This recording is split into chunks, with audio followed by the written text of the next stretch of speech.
We begin with the coronavirus situation here in Japan. The government has expanded the state of emergency to 3 more prefectures where daily case counts have been surging. The measure now covers 9 prefectures. It will stay in place until May 31st. The declaration took effect on Sunday in Hokkaido. Asahiyama Zoo in Asahikawa City had far fewer visitors than on a usual weekend. The zoo will be closed from Monday. As of Saturday, Hokkaido topped the list of prefectures in terms of number of cases per 100,000 people in the most recent week. I couldn't do very much before, but now that the state of emergency has been declared, all I can do is go back and forth between work and home. Hiroshima and Okayama were also added to the list. The governors held an online conference with nearby prefectures in the region. They adopted a statement calling on residents to refrain from non-essential trips across borders. A department store in Okayama City closed on Sunday except for a few floors. This was in response to a request from the prefectural authorities. I don't think it can be helped that shops are closed. I guess I have no choice but to put up with it. Reservations will start on Monday for inoculations at mass vaccination sites run by the government in Tokyo and Osaka. They're set to begin operating on May 24th. People aged 65 or older are eligible. More than 5,200 new coronavirus cases were reported across Japan on Sunday. 47 deaths were confirmed. A funeral has been held for a Sri Lankan woman who died while being detained at an immigration facility in Japan. Wishma Sandamali was 33 years old. About 80 family members and supporters attended the ceremony in Nagoya City on Sunday. Wishma's sister was the chief mourner.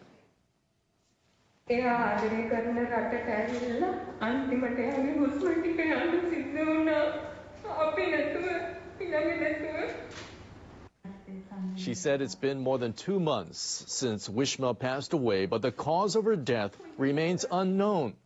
Wishma had been complaining of poor health since mid-January and was examined by doctors, but she died on March 6th without being hospitalized.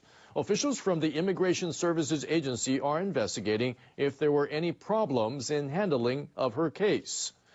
Ruling and opposition parties remain at odds in the Diet over whether to disclose a video of Wishma at the immigration facility. The agency released an interim report on its investigation, but Wishma's supporters say there are discrepancies with the medical records compiled by her doctor.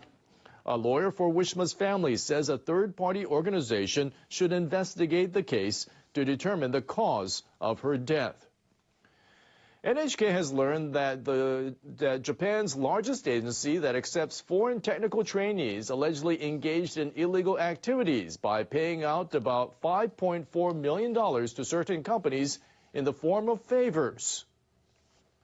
The agency in question is a Public Interest Foundation International Manpower Development Organization Japan, also known as AIMU Japan. The agency's revenues come mainly from about 2,000 companies that accept its foreign technical trainees. The report issued by a third-party panel says that over about 9 years through 2019, the agency made preferential orders for supplies and job placements to a company run by a friend of the former president. AIMU Japan allegedly also gave similar favors to other firms referred by the former president's friend. The report says AIMU Japan paid the firms about $5.4 million. The panel concluded such dealings constitute a violation of the law banning public interest foundations from favoring specific companies. The Cabinet Office has launched an investigation. AIMU Japan says the report is broadly correct, adding that it has ended all business dealings with companies identified by the panel. The former president told NHK that he never gave instructions to make preferential orders. He said he does not think the foundation did any special favors for specific firms.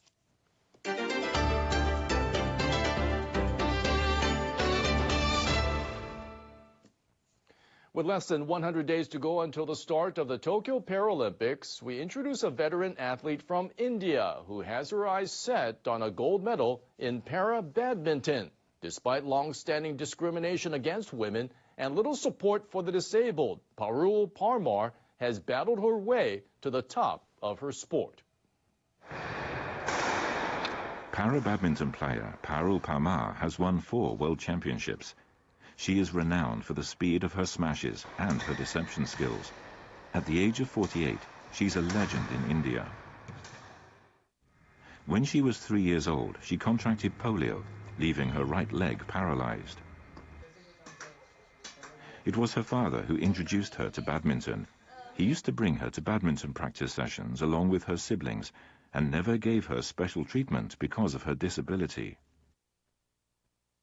Badminton has changed my life greatly. Without badminton, I wouldn't be who I am today. Thanks to my father, I feel there's nothing that I can't do.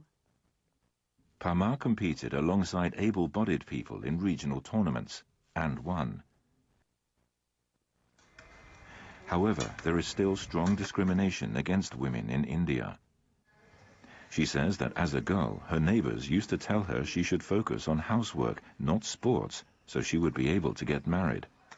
She was also teased about her disability and for trying to do sports.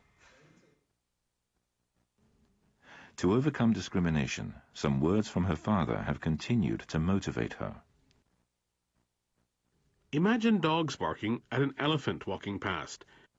If you want to move forward, just ignore the barking and keep moving forward calmly, like that elephant. In 2007, Parmar won her first World Championship title at the age of 34. But she still faced major obstacles. At that time, there was no government backing for disabled sports, and she found it hard to get corporate sponsorship too. Her father petitioned the government for support, but he never received any help. After his death 4 years ago, Parmar continued her efforts to secure backing. In 2018, she met with Prime Minister Narendra Modi, who praised her achievements. Gradually, she has begun to receive more government support. This summer, para-badminton will make its official debut as a Paralympic sport. Parmar has set her sights high. Is it your aim to change society by winning in the Paralympics? If I can win the gold medal, the Indian government will start supporting female athletes like me. I mustn't miss this chance to achieve that goal. Parmar is also planning to take part in the doubles competition with an 18-year-old partner. She wants to improve the opportunities for younger players, just as her father did for her. Those were the stories for this hour.